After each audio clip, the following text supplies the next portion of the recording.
All right, everybody. It's freezing in here. Um, 3-day weekend. So What's the show? the show is nothing but worry. And is that a deserved title? Yes. All right. So Who are you? I'm Lance Ash, and this with me on the sofa is Bonnie. Hello, I'm Mrs. Ash. She's my wife. I'm her husband. And anyway, 3-day weekend. So I figure we'll do an extra episode of the show. That's why we have a second one this weekend. Do you remember to ask your boss if he had the daughter who with a Jeep? No, I didn't think about it. Okay. So, not too long ago, Bonnie's parents left, had them over for soup and homemade bread for Father's Day get together, and had a nice little talk. And I was just telling Bonnie, that would have made a good recording if we could have swung it, but hard to get people to agree to such a thing. Yeah, it's like my dad pointed out, he's been on one video, and that had to do with setting up astronomy mounts for telescopes. Yeah. So, been a good weekend. Very, very good weekend. Painting, drawing. Got this song done and posted. I recorded it with a drum track. And it was really well done. But then when I started to post it, make the video and post it, I realized I hadn't turned the recorder on. So I redid it. I redid it without the drum and rhythm track, and that was I guess what you'd say, icing on the cake for the weekend. Gotten so much done. It's been nothing but rain here lately. Every day. Mm-hmm. I was scared my parents are going to get caught in a thunderstorm, or gully washer, as they might have called it. Yeah. My dad keeps a pile of gravel next to or near his driveway because the creek will rise and flow over the driveway. So it takes away some of the gravel, and he has to add back every time that happens. Well, I thought about, I had said we need to get several more bags of pea gravel to go where we park. Trees. Yeah, and I thought of another reason, not just to keep my feet from getting muddy, but because it'll spare those roots. Because with the mud and the car driving over them, that's going to erode those roots further and weaken them. So I want this whole place to eventually kind of look like my grandparents' place across the street was. Which means we're going to have to get some chickens. Sorry. I don't mind chickens. Okay, cool. I already know where we can put them, too. Right next to the dryer vent, so they stay warm in the winter. And we know eventually we want to get some goats, and we know eventually we want to have a little orchard. The orchard's going to be a problem because we've let the land grow up and grow over. We've got about 5 acres, and only 1+ acres, not even 1¼ acres, is maintained at this point. So we would have to clear out major stuff. It'll work out eventually. We'll get there. Well, it would be nice if we could put it where the grandchildren's path is. Yeah. Because let's face it, we're not having grandchildren. Well, it still can be called that, the ghost grandchildren. We'll call it the grandchildren's orchard, okay? Lord. But I didn't want to talk about it too much with your parents, but I did mention it. Listening to them talk, it made me really long for the day when I'm retired, because the two of us could just be here all day, and we could do improvements on the landscaping, and I could just do my art all day. What was it they were talking Well, I don't about? know, but just their daily domestic life, having friends, and him being interested in his astronomy, and her doing her crochet, and the videos and what movies they watch together, and it just sounds like a great. We could turn this into whatever we want here, you know. My dad has a video he sent me a while back of otters playing in their pond. Yeah. And it's so peaceful and relaxing I. because you have all the songbirds and the quiet. Mm-hmm.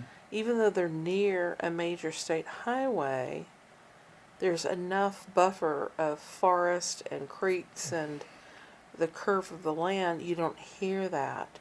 Whereas here, if we go outside and we stand and wait for a moment, you can hear the highway, which is 3 roads over. Mm-hmm. And he Well, also sent me pictures of hummingbirds at their bird feeders. And the birds go crazy, absolutely insane. But that's what their life is now. She grows orchids, and they feed their hummingbirds, they play with their cat, they sit out on their porch. It's screened in. It's screened in from below, okay? yeah. They're big planters, and they have a small pond that's in a recess on their land, and about 18 or 20 something acres, and this big huge driveway, and it's just the middle of nowhere. Yeah, a lot of privacy. But you know, I don't think we've ever discussed our show in front of them before. No, we haven't. Dad had no idea that we do this, and we've been doing it for years now. Yeah, we have. Used to be that Lance did a show when he was driving to and from work up in Atlanta, and that was an hour each way, easily. And when you had your seizures, you said, I'm going to keep doing the show, you do it with me. So we had some variation of it. What was it called? What series? Well, there was the Space Limited Accomplishments Interval. Yeah. But I had another one called the parenthetic, Parenthetical what? something, the something parenthetical. I had to look on the playlist on the channel. And then you let me title this one Nothing But Worry. I Nothing said, but you named the show, and she picked that. Top of my head. We're coming up on our 100th episode. Of Nothing But Worry. Right. And what'd you say, another 50 we did before? Oh God, yeah. But so we're thinking about doing something special for that episode. Yeah, we're gonna get one of those little horns you blow for parties. Doo-doo! Every time we change the subject, we'll go doo-doo! Yeah. This has just turned out to be such a therapeutic thing for us, I think. Well, it wasn't that it started that way. In the car, you mean? Yeah, because you had suffered a massive seizure, you had major brain surgery, they had opened up your skull, you had this giant 9-inch scar across the top of your head down to your ear, and because of the damage between the swelling, the surgery, the way that everything moved around, and the seizure, your brain was having to rewire itself. And one of the things that happened early on was I realized that you had been able to access a lot of early memories and early feelings and early impressions, even to the point of like smelling things. And so trying to deal with all of those memories flooding back was something that you had to resolve and to file and refile again in the right place. So it was natural that our conversations became fodder for the show that you chose for us to continue, but as a couple. Well, one thing I like about the videos or the recordings we did in the car and I did in the car, I limited to 20 minutes. And when we first started doing this one, they were around 20 minutes. Yeah. But what I like about this show is that it will go to over an hour if we have to, because there's no reason to artificially stop. My dad said, "What do you talk about?" And we said, "Anything, everything, whatever pops into our minds. There's no order, no reason to this." Yeah. But it's kind of like our conversational style at home. I mean, you're listening to a conversation by us when you listen to the show, but this is the way we talk around each other. Someone will walk in the room and go, "Did you see this?" Or "Have you heard this?" And from there, it's just the stream of consciousness. And the funny thing is, you and I, for all of our differences, we have a lot of similarities in the way that we were brought up. Not my dad, but my bio mom brought me up in a religious upbringing similar to yours. And we both went to that crazy school for a while. And we both walked away from religion. And we both changed from relatively conservative politics to progressively liberal politics. So we've gone down the same path. So you and I will have touchstones that we can just say a word, like "boo earns," and we we automatically know what that means. It's a reference to a Simpsons episode where everyone's booing Burns. Everybody knows. And yeah, supposedly. But we have shorthand and such, and that's just the way we talk. Yeah. That kind of makes me think wish we'd had a bigger group of kids, because we are the kind of people that would lend ourselves to, like in fiction, a lot of the time you'll see a storybook, a child's book or a novel about a big ramshackle old Victorian looking house, and there's this eccentric family of like 6 kids and a big dog and crazy parents and stuff. That could have been us very easily. Crazy. We're both crazy. Oh. There's no way we could afford it. 6 kids. Yeah. I was talking to Reed the other night when she came by to visit, and I said, "You know why we limited it to 2? We were watching the Yugoslav war with people walking out of bombed out villages and such, and they were taking their kids with them, and we decided then and there 1 kid for each of us to carry out." Yeah. It's a really scary thought, that something terrible is going to happen. Speaking of which, how's the Civil War going today? I don't know. I know. Sorry, I'm yawning. I'm waiting for my tea to cool down so I can drink it. I don't know. Right. The thing is, just yesterday, before all this news broke, I had decided I was just going to cut back on my news consumption because it's nothing good and there's nothing you can do about it. Nothing but worry. And then this big assassination thing happens, and I'm like, I'm still going to stick to my program of just, it's not that I don't care, it's just that I can't get wound up about something that I have no say-so over and no impact over. And, after this riot thing in LA this week, I'm beginning to wonder to what extent the news media, right-wing or left-wing, blows things out of proportion to get eyeballs on the screen, to get viewership.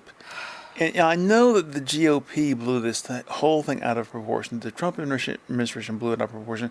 But the amount of media attention that was given to this, I mean, what's going on now with major protests in every city, yeah. But, again, nothing I can do. And it's just getting me distracted from my true life's purpose and function. So I just don't know what to do. I understand what you're saying, and it can be absolutely overwhelming. I have been suffering from news fatigue. But this morning we were watching Internet Today, and I'm over there screaming, "What liars!" Because they're talking about the bullshit on Fox News and how they have been falsely covering anything from the arrest of Senator Padilla, the way that they've been overinflating the whole riot situation. And I was just angry, angry, angry. I had to go walk the fuck away, take a partial gummy, then veg out, you know? I get it. I get why you're going through this, where you want to walk away. And indeed, that's what I did with George W. Bush. Because after 9/11, the kids were tiny. They were 5 and 3. And George W. was in charge, and it's just like the biggest fucking idiot. And I played the ostrich with a head in the sand for that couple of years there, because I had the little ones and I couldn't take my eyes off of them, you know? I don't have that kind of distraction now, so I keep getting sucked back into the news cycles, unfortunately. Yeah, and the thing is, it's the very fact that we do care. We're not indifferent. We have a definite opinion on pretty much every policy question in American public and life. policy, yeah. But again, there's nothing we can do. And they prey upon the fact that you do care, one way or another. And What gets me is the news has opted to portray the negative. And I pointed this out to you earlier this week when we were talking. Instead of going and focusing on this 2 square blocks of people who burned 5 Waymos and set a dumpster on fire, which was the extent of it, what they should have been doing is Gavin Newsom and Mayor Bass in LA should have been meeting people in the press outside of their offices, outside of the press rooms, and doing walking tours of LA, going, this is Echo Park, you know, and here we are at the Dodger Stadium, and this is Disney Hall, and this is the opening of the movies and that we've got coming out this week. They should have been doing tours throughout LA and saying, if you want to interview us, if you want information from our press people, you meet them at the taco truck at this corner, you know? That you meet them at this event. And you come and you air that people are here and life is normal here in LA. I'm going to see if my tea is cool enough to drink yet. Because I need to wake up. Caffeine, good drug. Let's see here. It is just cool enough to drink. Bring it on in here. I'm coming. I gotta squeeze the tea bags out with one hand. It's clumsy. Oh, damn it. Alright, now, I forget what I was gonna say. Well, we were talking about LA, the local politics, etc., and how you're just tired of it. Yeah, hold on a second.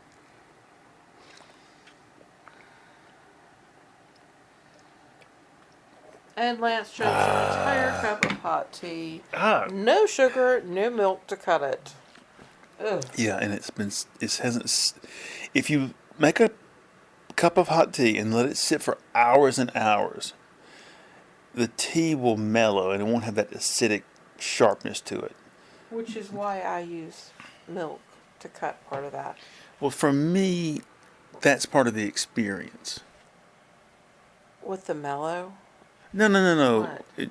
The tannic acids or tannins that are in the tea, it's good for you. Huh. To feel them is good for you. Kind of like sniffing fresh horseradish. Oh my God, that wakes you the fuck up, doesn't it? Oh my God, it feels like you've inhaled ammonia. You know, I haven't bought you that mayo with horseradish in a while. Weber's, yeah. I like that stuff. I like the little cartoon man on the sticker. How would it be if you had that and the Coleman's mustard I use now? See, I'm not a big fan of mustard on my sandwich. It's not necessary. And you made that veggie burger this morning and put mustard on it. I just thought I don't really need it. The mayonnaise and the crushed black pepper is plenty. You know, Quiet you. it is good mustard though. It It's an really excellent is. mustard. We had Chinese with Andrew and Reed the other week, and they didn't include Chinese mustard in the takeout. And I'm like, what the hell? I said specifically, the only thing that we want are 12 packages of Chinese hot mustard. And it was the only thing we didn't get. That But plum sauce you is nasty. recommended the Coleman's, and it was a perfectly fine substitute to It go with was. these It, egg it rolls. when you had it with the egg rolls, it was so similar to the Chinese mustard. It wasn't quite as hot, but It didn't clear your sinuses, yeah. but it was very nice. Let's go get egg rolls. Nah, it's late. No, I don't think so. It is late as hell. Yeah. So you had this Egg on Sheila book on the coffee table. I took it Yes. to my bedside table for the last couple of days. I'd forgotten just how I really like his work a lot. I have some of his pictures up in my room, and one of them is this woman who has on no underwear, Mm-hmm.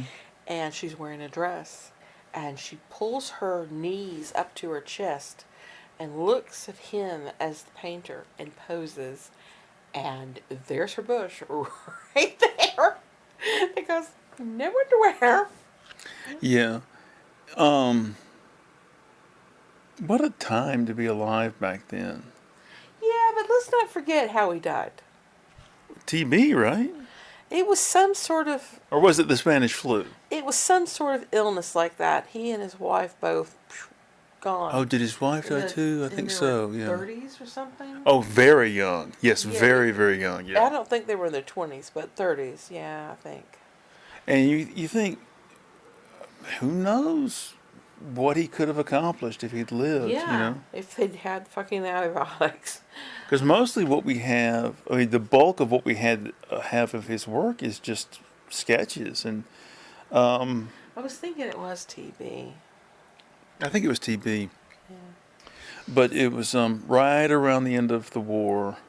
I mean, if you made it into the 20s, I'd be shocked. I think it was like 1919, 1920, something like that. But anyway, his oil paintings are, the paint is so thinned down. He was so poor. Well, I don't know They about, were living in destitute poverty.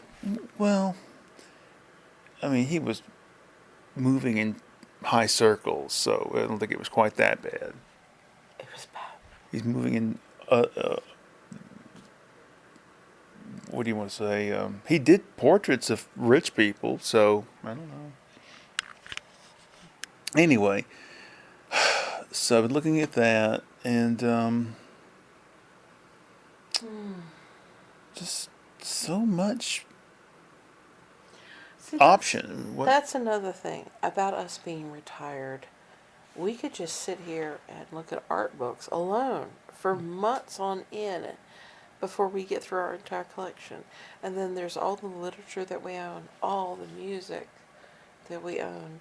We have so much to do in retirement. My dad's really funny. My dad's one of these people that just absolutely has to be doing something all the time. And he downloads tutorials. He downloads lectures. This is a guy who will take additional classes to learn things, but he also teaches. He teaches an astronomy thing once every couple of months at the astronomy club about whatever he's working on, whatever latest project he has. I'm sorry, his photography club, he does that with his astronomy photographs. So today he was talking about how he and a friend of his sunk $900 into these astronomy telescope mounts so that they could have automated tracking through their computer It's like, oh my God, Dad. Yeah, I I think astronomy is fascinating, but the idea of going out and looking at through a telescope at night just doesn't appeal to me. I'm sorry. I'm perfectly content looking at photographs in a book or reading about the latest discoveries of the James Webb Space Telescope or something. You know that light came here with apparent age. That light was put in Oh, you mean the place. bullshit from the Yeah, Christians? yeah. Yeah, the right wing nuts who don't believe in evolution. Well, we know through trigonometry that that light took 15 billion years to get here. How do you account for that? Well, you know, the Lord created the universe with apparent age. Why is that? Well, he wanted to fool you into believing in science and evolution, and therefore you go to hell. You see, he gets a boner off people going to hell. It feels that way. It feels like It's that such is. nonsense. It's insane. If there was a universal entity that encompassed everything, why wouldn't it be a feminine or female deity? What's with the male imagery? Or why wouldn't it be totally gender neutral? Why would it have it, does that not alone tell you that this belief system of yours is rooted in the most ancient of human existence? Well, actually, the more ancient of human existence, we did have female deities. The Venus of Willendorf, right, for example. Well, that's more a fertility symbol, you know. Yeah, but that's something to worship. Yeah, I understand. That's, Yeah. that's, that's a big thing. I mean, consider Norse mythology and the role of Freya, goddess of the hearth and the home, but she also picked up the sword. Well, I think that the patriarchal Bullshit. top god came into being when they needed to reinforce the monarchy. You know, we're going to have the oldest, strongest son will inherit the throne. How are you going to justify that? Well, we'll make the number one god a male father god. You know. Well, what did away with the whole duality of male and female gods, animism, etc., was the introduction of monotheism. And they went to the point where they just wiped out everybody else's belief systems with these great monotheistic religions, which came much later in human existence.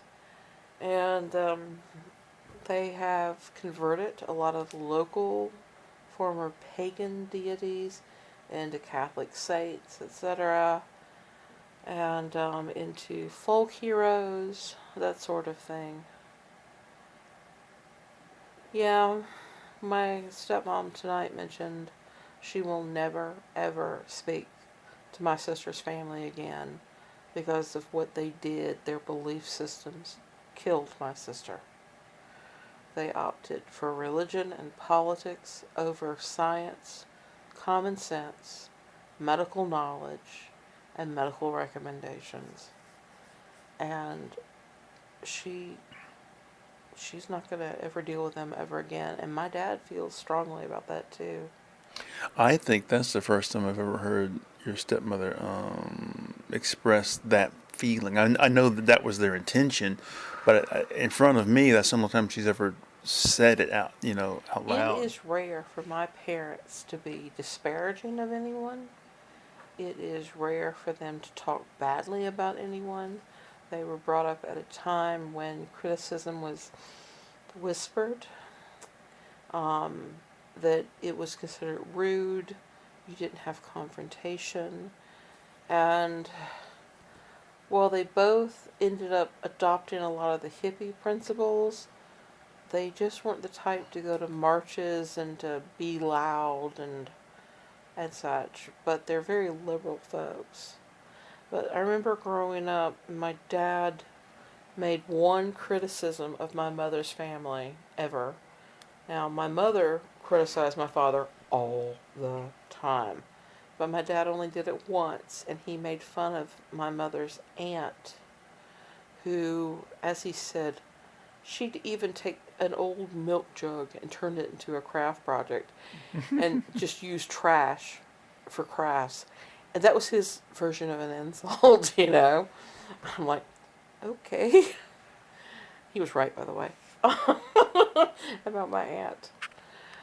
But Well, that reminds me, the grandparents that lived on this property, over there in the backyard, back when that was a road that connected this property up to the house on the hill, they had a big tall pole with those birdhouses made out of gourds hanging from it, maybe 8 gourds. see, my Aunt Marie made bird feeders with old milk cartons. Mm-hmm. And that's what he was referring to. She'd have these hanging in her trees to feed the birds. And he was Well, critical of that. well, what got me thinking about it, that's another little thing I'd like to do is, if we're going to make a little sort of pseudo hobby farm here one day, have something like those little bird houses. You know what I want? I want bat houses. Okay. No, really. They help But with the mosquitoes. how would you go about doing that? They're just up on a pole, and you create like a rectangular sort of box and has tiny little slits that don't allow much heat in, and they have a large overhang of an eave on the roof, Mm-hmm. so it keeps the sun from coming in. But the slits are small enough that the bats can get in and out, but it keeps the sunlight in, but the air is allowed to flow. Well, Bat you've got houses your. are a thing. But the thing is that we we as a nation are going backwards when it comes to science. Yeah. We have had diseases that were eradicated from America recurring now, and we see mosquito-borne illnesses spreading and moving northward above, Florida and coming up further as climate change happens, and we've got now more mosquito-borne illnesses and tick-borne illnesses, etc. So I say, hey, bat houses, it'll help keep down the mosquito population. Okay. Well, I gotta tell you, I don't know what the deal is, but I am really, on the one hand, sleepy, but also I think I'm really baked. And I wonder if eating before you take one of those actually Were makes you it. going public with doing these legal things? We mentioned it last time. Did we? Yeah, I told you what the effect of it was on me. Oh, We're discussing that. My neck is really stiff. I've been turning I'm sorry. that direction too long. But yeah, I don't know if I'm really stoned or just really sleepy. But I shouldn't be sleepy. I've had caffeine. I had a cup of coffee and Cup of tea. yeah, we had soup and homemade bread, and I really wasn't hungry. I ate the soup. It was really really good. And she brought a apricot brandy pound cake. Yeah, That was nice. it was not dense enough for me. She makes hers very light. I do mine Southern style.